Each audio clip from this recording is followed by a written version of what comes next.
Maharashtra superfast news चॅनलमध्ये आपले सहर्ष स्वागत आहे। खास सत्याची थार लेखणीची महाराष्ट्रातील ताज्या आणि वेगवान बातम्या पाहण्यासाठी आपल्या हक्काचे चॅनल शेअर करा, लाईक करा आणि सबस्क्राईब करा। धन्यवाद। पोलादपूर गोलदारा बसमध्ये कंडक्टरची गैरवर्तणूक, प्रवाशांकडून तक्रारी, चौकशीची जोरदार मागणी। पोलादपूर ते गोलदारा या मार्गावर धावणाऱ्या एसटी बस सेवेमध्ये कंडक्टरच्या गैरवर्तनाचा मुद्दा सध्या चांगलाच चर्चेत आला आहे। या बसमधील काही कंडक्टर प्रवाशांशी उद्धटपणे बोलत असल्याच्या तसेच ऑन ड्युटी दरम्यान जबाबदारीला न शोभणारे वर्तन करत असल्याच्या तक्रारी प्रवाशांकडून सातत्याने पुढे येत आहेत। मिळालेल्या माहितीनुसार संध्याकाळच्या फेऱ्यांमध्ये विशेषतः या प्रकारच्या घटना अधिक घडत असल्याचे प्रवाशांचे म्हणणे आहे। तिकीट देताना उद्धट भाषा वापरणे, प्रवाशांच्या प्रश्नांना उडवाउडवीची उत्तरे देणे, महिलांशी व ज्येष्ठ नागरिकांशी असभ्य वर्तन करणे अशा प्रकारच्या आरोपांना परिस्थिती गंभीर बनली आहे। काही प्रवाशांनी तर आम्हाला भीती आणि अस्वस्थता वाटते अशी भावना व्यक्त केली आहे।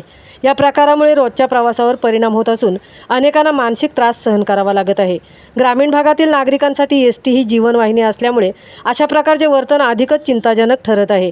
दरम्यान आपली माती आपली माणसं या सामाजिक संघटनेचे संस्थापक राज पार्टे यांनी या प्रकरणाची तात्काळ दखल घेत पोलादपूर बस डेपोवर जाऊन प्रशासनाला जाब विचारला आहे। त्यांनी डेपो अधिकाऱ्यांसमोर प्रवाशांच्या तक्रारी मांडत संबंधित कंडक्टरवर कडक कारवाई करण्याची मागणी केली। राज पार्टे यांनी स्पष्ट शब्दात इशारा देताना सांगितले की सामान्य जनतेशी गैरवर्तन करणाऱ्या कोणत्याही कर्मचाऱ्याला आम्ही पाठीशी घालणार नाही। प्रवाशांचा सन्मान राखणे ही प्रत्येक कर्मचाऱ्याची जबाबदारी आहे। जर प्रशासनाने वेळेत कारवाई केली नाही तर आम्ही आंदोलनाचा मार्ग स्वीकारू। यावेळी काही स्थानिक नागरिक आणि प्रवाशीही डेपोमध्ये उपस्थित होते। त्यांनी आपले अनुभव मांडताना प्रशासनाकडून त्वरित कारवाईची अपेक्षा व्यक्त केली। दररोजच्या प्रवासात आम्हाला त्रास सहन करावा लागतो, पण आता सहनशीलतेची अगदी मर्यादा संपली आहे, असे एका प्रवाशाने सांगितले। तसेच काही सामाजिक कार्यकर्त्यांनी या घटनेचा निषेध नोंदवला असून परिवहन विभागाने या प्रकरणाची सखोल चौकशी करून दोषींवर निलंबनासह कठोर कारवाई करावी अशी मागणी केली आहे।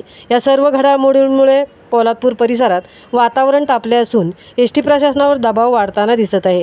आता प्रशासन याकडे कितपत गांभीर्याने पाहते, या प्रवाशांचा पुन्हा विश्वास कसा जिंकते याकडे सर्वांचे लक्ष लागले आहे। महाराष्ट्र सुपरफास्टसाठी नितेश शेलारसह तृप्ती भोईर, पोलादपूर।